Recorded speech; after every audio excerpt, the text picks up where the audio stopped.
Welcome back. In today's video I want to start the first of a series of challenges.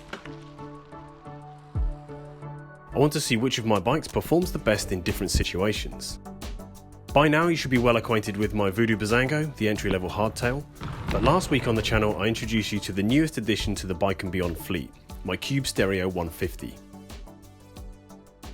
When I was looking for another bike to add to my collection, I wanted something that would allow me to do things that I may not be able to do on my beloved hardtail.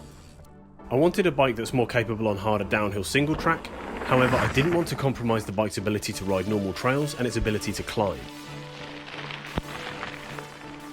I like to ride all sorts of trails and single track and not just at bike parks, so I thought I picked a bike that's aggressive on the downhill yet almost as capable as my hardtail on the climbs.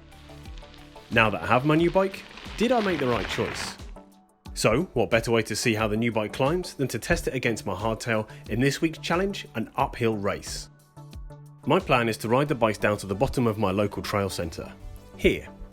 Then I'll race the bikes up this fire road to the top of the hill, here. This is just under a mile long and 311 feet of ascent. This climb has parts that are a bit flatter, but it gets pretty steep in places.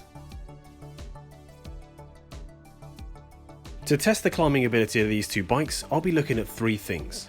The first and most important is time. Which bike is quicker? The second is heart rate, and I'll be using this as a measure of how hard I'm working on each bike. The higher the heart rate, the harder I'm working. I'll track this using my Garmin watch and a heart rate monitor. The third measure will be comfort. At the top of the climb, I'll rate how comfortable each bike was from 1 to 10.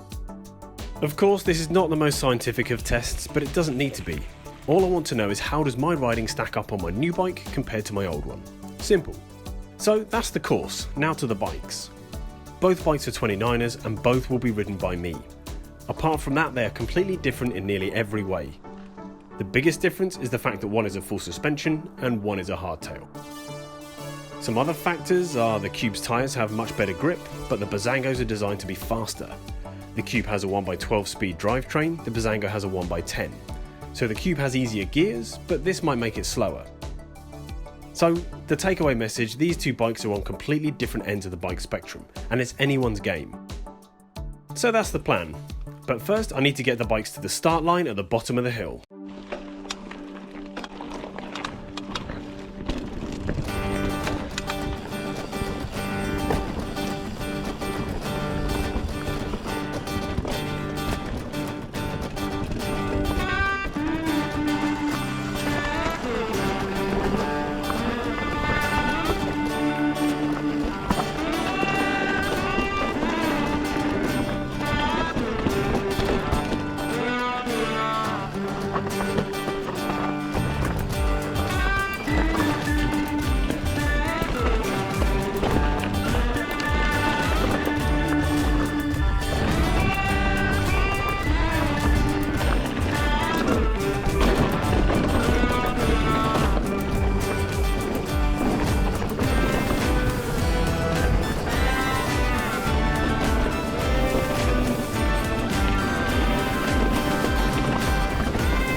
Woo.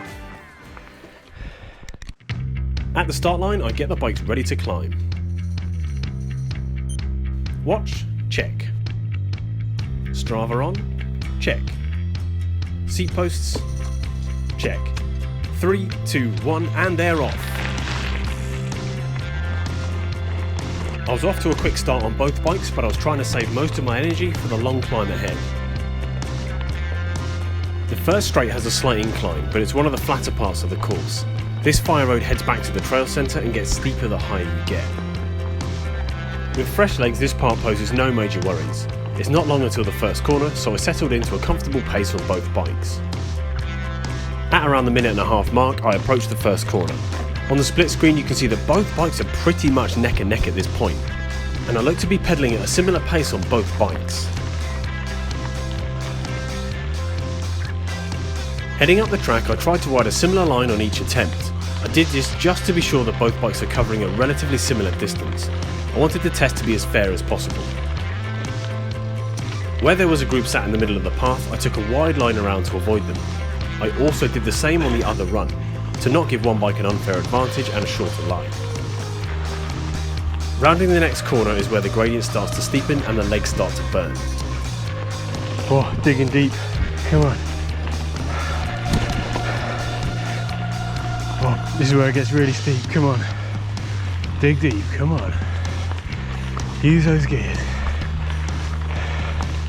Looking at the split screen on the corner, you can see that both bikes are travelling at pretty much the same speed.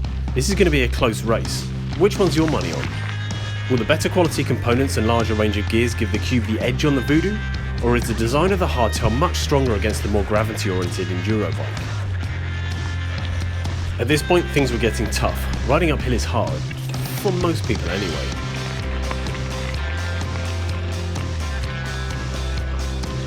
Because I wanted to make these two attempts comparable, I filmed these two runs 24 hours apart, just to make sure that I was equally rested. It was slightly wetter on the day I rode the Cube, but on this sort of terrain it shouldn't make any difference. Last bit coming up now, come on. As I worked my way up the hill, things only got tougher. But soon enough, the finish line was almost in sight. One final push. Oh, I can see the finish line. Come on.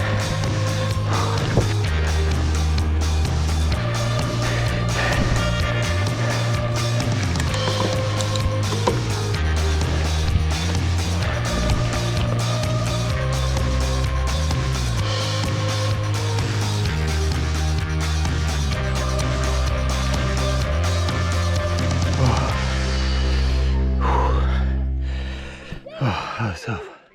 Now that it's done, let's take a look at the results. First, the comfort ratings. I gave the Voodoo Bizango a respectable 7 out of 10. The seat was a little uncomfortable at the end of the climb, and being a hardtail, I could feel all the bumps and rocks all the way up, but 7 out of 10, not a bad score. I gave the Cube a 9. Even with the suspension set on firm, the Cube still had a comfortable bounce. Also, the extra range of gears and smoother shifting made it so much more comfortable to ride. So, the Cube wins the comfort round. Next is effort. Well, my max heart rate for both bikes is here. There's not much difference between the two, which is good. It means I was putting in a similar amount of effort on both bikes. However, the Voodoo has a slightly higher heart rate, meaning that I found it slightly harder climbing. So for effort, the Cube takes the second point. It certainly felt easier riding the Cube than it did the Bizango. But to be honest, the comfort and heart rate are minor wins because the most important result are the times. Which bike was quickest? So the Cube Stereo made the climb in 8 minutes and 32 seconds. The Voodoo Bizango did it in 8 minutes and 9 seconds. So in this test, the Voodoo Bizango was 23 seconds quicker. I guess this result is not surprising considering that the Cube Stereo is a large travel enduro bike. It performed really well in the simple test and I'm impressed with how well it climbs, despite being slower than the Voodoo.